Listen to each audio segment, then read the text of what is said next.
Bonjour à toutes et tous et bienvenue dans votre revue de presse JV.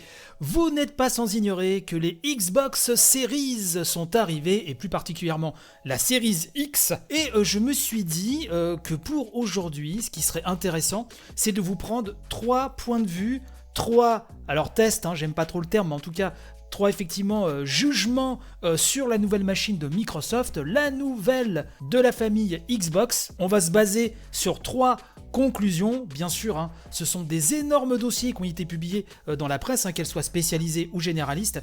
Je vous mettrai les liens dans la description de cette émission. On va se baser sur 3 avis, celui de jeuxvideo.com, celui de Gamecult et celui du journal Le Monde, à travers son portail Pixel sur le net.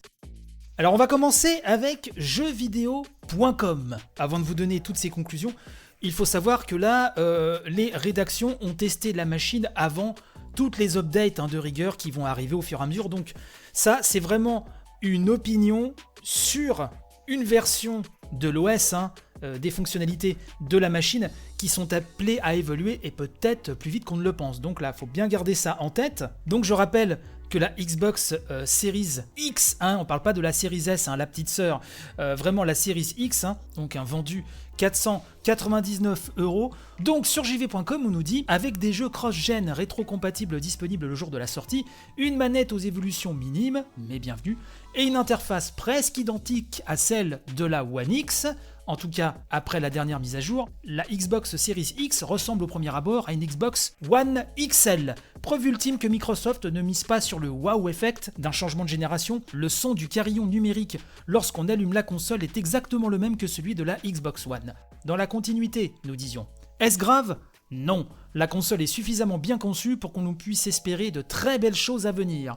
Bien sûr, nous n'aurions pas été contre un peu plus d'éléments surprenants histoire de marquer le coup, ainsi que plus de jeux inédits pour ce lancement. L'expérience Xbox Series X de ces prochains mois ressemblera à celle que vous connaissez déjà sur One X, mais avec des temps de chargement moins longs, des graphismes plus jolis et une meilleure fluidité, ce qui est un bon commencement. Donc, on peut dire que globalement ils sont quand même très contents, ils n'en sont pas tombés forcément à la renverse, mais ils sont quand même assez contents, et c'est vrai que ce qui revient souvent, ce que j'ai pu lire un petit peu partout, c'est que la console est quand même super bien conçue, donc ça c'est quand même déjà un point important, et j'ai envie de dire même c'est la base, donc ça c'est déjà très bien.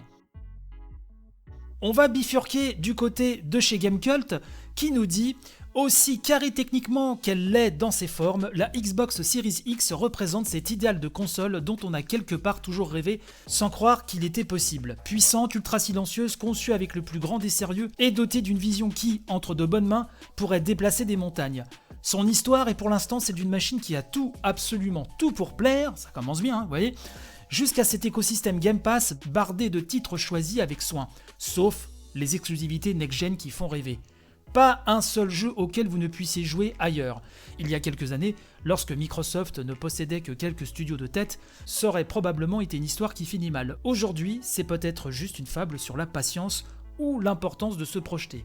Demain, la Xbox Series X sera non seulement cette console qui a tout pour plaire, mais aussi probablement la seule où sortiront en exclusivité console, les jeux de The Coalition, Double Fine, In Exile, Ninja Theory, Obsidian, Playground Games, Turn 10, Rare et qui sait peut-être même ceux de Bethesda.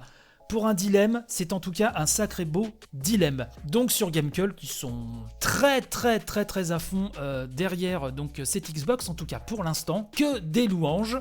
Et toujours ce côté console extrêmement bien conçu. Il y a effectivement le Game Pass qui est une arme de destruction massive, je l'ai souvent dit ici, même si moi vous le savez mon cœur penche du côté des exclus PlayStation, il faut vraiment reconnaître que là-dessus Microsoft fait un boulot formidable. Donc écoutez, pour l'instant c'est toujours très positif. Et on va aller du côté du Monde, Pixel, où Corentin l'a mis aussi à tester la bête. Et il se pose cette question ô combien fatidique à la fin de son dossier. Je cite, « Alors, faut-il acheter une Xbox Series X ?» Si l'on possède déjà une Xbox One, aujourd'hui, la réponse est clairement non, nous dit-il. La console de Microsoft ne présente aucune nouveauté notable et surtout aucun nouveau jeu qui ne tournerait pas aussi sur One. On ne voit strictement aucune raison de ne pas attendre au moins quelques mois, peut-être même quelques années, pour qu'arrivent les vrais jeux de nouvelle génération qui ne fonctionnent plus sur Xbox One. On en a parlé dans l'émission, la politique de Microsoft, de sortir les jeux sur ces deux plateformes encore pendant quelques temps. c'est un avantage et ça peut être une faiblesse. Il poursuit, si l'on ne possède pas de Xbox One, en revanche, la console Xbox Series X, c'est la meilleure machine disponible aujourd'hui pour accéder au Xbox Game Pass Ultimate, ce Netflix du jeu vidéo. Voilà donc ces 3 avis que je voulais vous amener ce matin. J'aimerais savoir, vous me direz sur le compte Twitter de l'émission @revue de presse JV tout Carlé, si vous avez été primo acheteur, est-ce que vous avez précommandé cette Xbox, est-ce que vous l'avez reçue, est-ce que vous attendez plutôt la PlayStation 5, est-ce que vous avez tout simplement les sous, voyez, moi j'aurais eu les moyens, je me serais jeté sur la PlayStation 5 bien évidemment, mais voilà, c'est quand même des sommes, tout le monde ne peut pas se permettre de les acheter Day One. Donc tout ça, j'aimerais que vous me dites, question financière, question de goût, question vous préférez attendre parce qu'il n'y a pas de vrai exclu qui tire 100% des capacités de cette nouvelle Xbox. Dites-moi tout sur notre bon Discord aussi également, mais enfin globalement, tout le monde s'accorde à dire qu'au niveau du hardware, c'est quand même hyper solide. Manque peut-être effectivement des grosses exclus, mais ça viendra avec le temps. Donc à vous de voir si vous effectivement vous avez certaines incointances avec l'univers Xbox en termes de jeux, en termes d'exclus, en termes de futurs exclus aussi.